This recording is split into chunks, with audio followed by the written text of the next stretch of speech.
Chapter 15. OT surprisingly at all even as we split up going down different highways to Star Labs in the nearby cities. The fucking android was made primarily out of nanites, allowing it to repair itself in battle somewhat, which is why it was so difficult for the League to break it down. Why am I not surprised? I cursed as I literally was being mobbed by a horde of fucking mechanical flying monkeys of all things. Even if the monkeys couldn't sense me, they were still mono-focused on stealing away the Amazo parts, which I wasn't going to allow. Seeing how I was on an empty highway with the truck's autopilot driving, I unfurled my spiritual pressure and the truck's shocks loudly creaked as gravity increased greatly in our surroundings. But the truck had powerful shocks and those monkeys' wings weren't at all made to have their gravity increased several times in a moment, so they all smashed into the ground. But even as I smashed aside the monkeys that attempted to take boxes filled with the Amazo parts, one could hear my team members speaking through our earpieces going on how they were also being attacked even now, with Calder and Superboy's parts having been stolen as they weren't really ranged fighters. Amazo isn't getting this arm back, I muttered as I used Sonido to teleport into the air, and then I pointed a fist at the tree that began to pick up speed now that my spiritual pressure wasn't weighing down in as much. Unfortunately, I wasn't able to speak to the team as earpieces literally couldn't pick up my voice, so I couldn't tell them to just destroy their parts, if they could. Bala, I muttered, sending a quick bullet of a Zero smashing into the truck and exploding violently, sending all the monkeys that were trying to break into the box carrying the Amazo parts into pieces. But after the smoke cleared, I could see the shiny parts of Amazo were only further dented from my Bala, so I huffed and whispered an apology for whoever had to fix this highway as dozens more flying monkeys converged on where I was. Ciro Oscuras, I whispered, and my vision was consumed with purple light as I shot a massive ray of energy that collided with the Amazo parts with apocalyptic fury, sending clouds of debris in all directions. Maybe that will get the League's attention, I muttered as I quickly began flying in the direction of where the team was meeting. Dash. Whoa Jake, was that you in the distance? Kid Flash asked as soon as I joined the group with a loud sonido announcing my arrival, making the team jump in surprise. Yeah, my smaller techniques didn't work on the Amazo parts, and no one was around, so I elected to deny the army of those damned monkeys one of Amazo's arms, I said as I watched Robin while he was working on his wrist computer. Robin, you got a tracker on them, I am guessing? Yup. Wallman, the parts are at my school. Robin said incredulously as the satellite feed didn't lie in how it promptly showed that all the collected parts were at Gotham High School. So, want me to blow up your school? I offered, making Kid Flash and Robin freeze as their inner thoughts raced. As heroes, obviously, they knew that they had to say no, obviously. But as teenagers, they obviously wanted nothing more than to be able to look their parents in the eye and tell them, "Sorry, Pa, the school got blown up, so all the homework for the next month is cancelled." "No, I am sorry, Lord. Maybe next time," Robin said as though he had to deny the greatest deal of his life with how he spat out his words. "All right, enough with the jokes. Let's head to Gotham High School so we can deal with Amazo and whoever is piloting it." Calder cut in and everyone got on their bikes except for me and Megan, who had to fly alongside them as Megan gave Superboy her motorcycle when he totaled his own during his fight with the monkeys. Dash.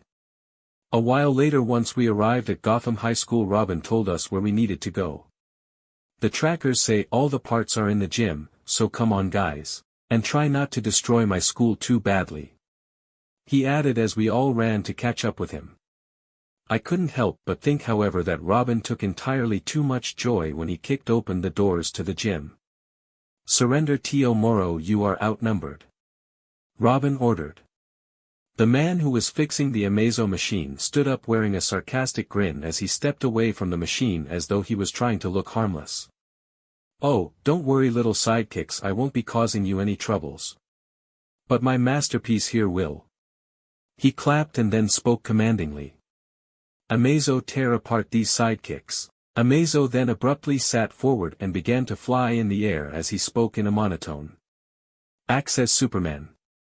Then his eyes glowed brightly, and twin lances of lasers shot towards us. I dashed forward to meet it with a bala that exploded against the laser eyes and more importantly obscured Amazo's vision temporarily so my teammates could encircle Amazo.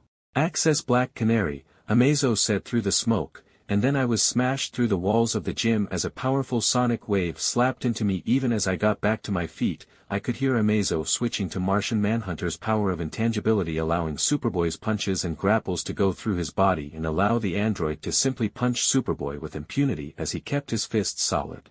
Knowing that fighting Amazo was going to be a major pain in the ass without causing massive amounts of destruction, I decided to possibly nip this battle in the bud as I used Sonido to all but teleport behind Moro and grabbed the scientist by his jacket. "Surrender or we will see who Amazo will focus on more," I threatened, but then I realized something. "This isn't Moro," I yelled as I snarled, and with a loud crunching noise, I ripped the head off the android and threw it aside in disgust. "We have to destroy it. No one will shut it down remotely," Robin called, seeing how I destroyed the android form of Moro. Even as I took care of Moro, I had begun my plan, and with Amazo not being able to see me as I was a spirit, I couldn't help but facepalm as he called out, "Access Flash." And as the android dashed forward in super speed, he literally bisected himself from the upper chest as he hit one of my taunt invisible hairs that was coated in my hierro. Even as Amazo's upper chest hit the floor behind the still super speed legs, I shot a point-blank bala straight into Amazo's face, melting the humanoid features and crushing the metal beneath as I rammed his head into the ground with my bala-covered fist. "Super hair is bullshit," Kid Flash cursed as he realized all too well that running full tilt into my hairs could also kill him. As we walked over to the wreck remains of Amazo's upper body that was no longer moving, which seemed to stop the lower legs from working as well. "Robin, call Star Labs so they can send a truck to pick up the remains," Calder called out. I relaxed against the gym's wall, but I noticed something as I habitually pinged my pesquisa. "We got a voyeur, Kid Flash, you want to go see them?" I called out as I noticed another soul of note that was peeping through one of the windows that was close to the roof of the gym. "Yeah, Lord, I got it," Kid Flash said before he dashed off into super speed, and I heard the gravel of the gym roof rustle as someone up there cursed as they began to escape. "Hey, what are you doing?"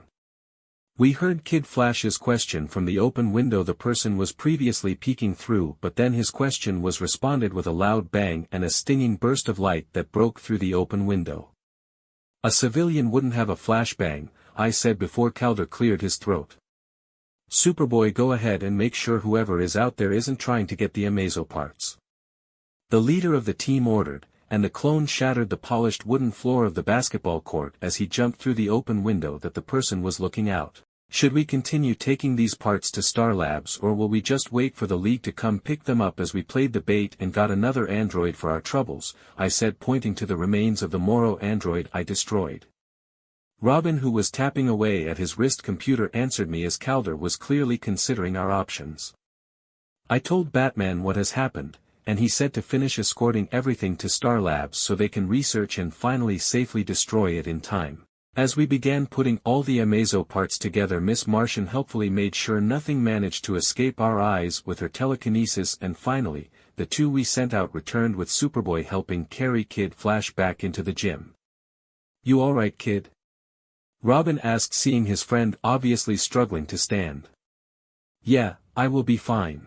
I just can't stand," as whoever that was used some kind of taser bolus and tied up my legs, and I pulled a muscle along with my legs being shot from the electricity. He said wryly as Superboy pushed him into the passenger seat of the truck we parked right beside the gym so we could load up the parts easily. Robin hummed as he wondered about what kind of person used electricity-enhanced bolus of all things before. He shrugged. "We need to get these parts to Star Labs, as we have no idea if there are any other entities that are watching over us to steal a weapon that can lock down the League for several hours." In other words, we had no time to mess around looking for whoever was spying on us, so we quickly finished loading up the parts and headed off towards Star Labs to drop off Amazo.